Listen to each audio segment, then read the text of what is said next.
Hey everyone, welcome back. And in this video, let's just go ahead and try to understand what exactly is this 2 and 4 and all this stuff which is going on. I'm going to head back to the Tailwind documentation, and this is like one place where you should be spending a lot of time as a developer, not just in Tailwind, rather I think in pretty much anything, which is like the official docs, and especially with a library like Tailwind, which has a very nice interface and a lot of things documented. It's always a good idea. But anyway, if we go to something like, let's see, if we search for padding over here, you're gonna see we have all these units over here. Now you can see that Tailwind does not has a continuous limit, a continuous unit, as in you can create a 0.75 rem in Tailwind utility, but you cannot create a 0.76 rem, right? So when I say that Tailwind restricts you in a way where it would not give you pretty much all the things to do, this is what I mean, right? You cannot just blow up your design by having a left and right width padding of 0.75 and then top and bottom of a weird 0.76, something like that, which does not seem normal. But you can see all of these units, these are like class names on the left. All of these class names actually have a corresponding rem unit, not a pixel one. There were a couple of pixel units at the top if you took a look. That is padding right pixel, padding top pixel, padding y pixel, and so on. But all the other things are not in pixel. Similarly, for margin, you will find similar units, and for space between and all the other utilities which involve any sort of padding or margin or any sort of unit, you're going to see that they do not include pixel. Instead, they include rem.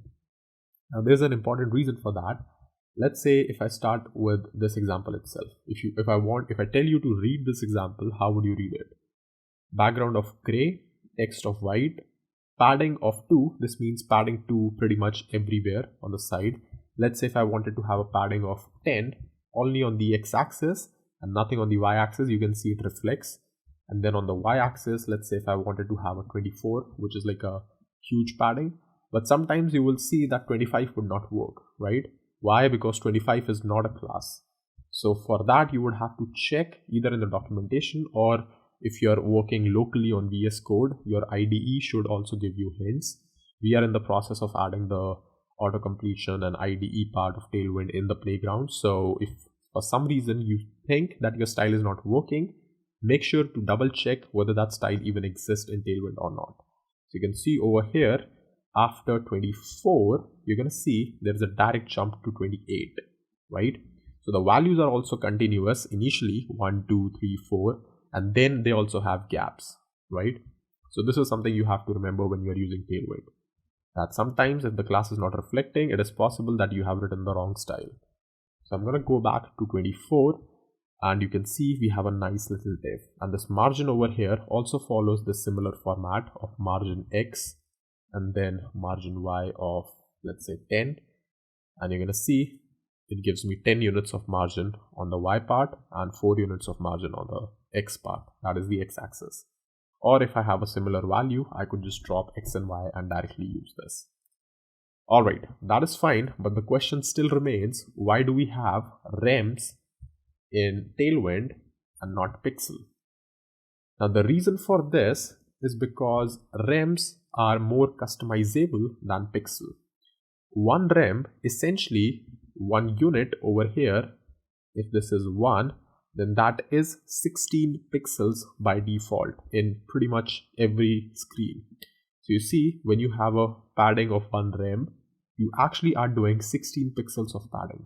So if I go ahead and actually take a look at this H1 over here, and if I shift to computed, which actually shows us what the real CSS is being applied, real CSS, right? Not the fancy stuff which Tailwind is doing. This is the real CSS which is being applied to the element. You can see we gave it a padding X of 10, which means padding left and right of 10 units. 10 units, according to the documentation over here, means that the padding is 2.5 rems, and 2.5 rems should technically be equal to 40 pixels of padding. So if I go back, and if I check out padding left and right, you can see it's 40 pixel. It's in the computer tab. That means this is what is being applied. Now here's the fun part with Rems. The fun part is if I go to the HTML tag at top and if I change the font size of HTML tag from 16 pixel to let's say 18 pixel, you can see every single thing on the page which was using a rem automatically got adjusted. If I go back to this computed, you're going to see the padding left and right became 14 pixel. Why? Because the calculation now is not happening on 16, it's happening on 18, which is the base size of the page. Now let me tell you that most systems always have 16 pixels as the default value, so you don't have to worry about it.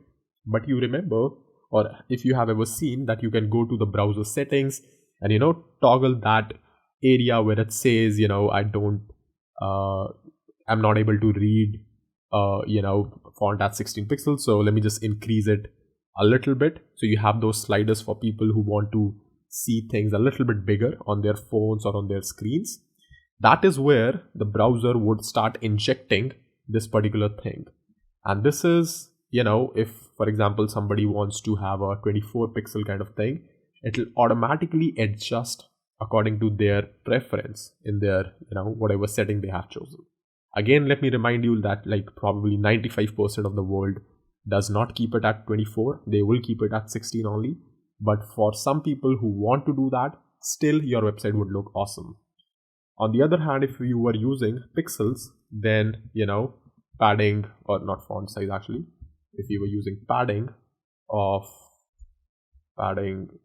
left and right of 16 and padding right of 16 as well, this would actually not reflect properly, right? This will actually break in a way where I think in this case it would not really matter as much because h1 is a block element, but still in case of margin you will see the difference.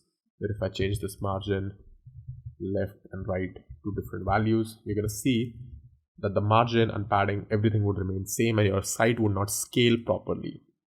So this is why Tailwind uses rem as a choice, and this is why you don't really have to worry a lot about rem and pixel. And to be honest, I did this video, I wanted to convey this concept because sometimes you might be confused what is the significance of this unit and everything. So the significance of this unit in itself is that 4 of these units is actually 1 rem, right? So it's 4 is 1 rem. So it's basically like saying every 1 increment is an increase of 0.25 rem, which in itself is something like 0.25 times 16, which is 4 pixel, right? So kind of, if you want to think about this in an intuitive way, when you go from 1 to 2, you're actually increasing 4 pixels, then 3, 4 pixels, then 4, 4 pixels, and so on, right? If you wanted to think about that in that way. But yep, that's pretty much it for this video. Hopefully you were able to get a nice idea about how and why Tailwind uses rems and not pixels. And yep, that's all for this one. I'm going to see you in the next one really soon.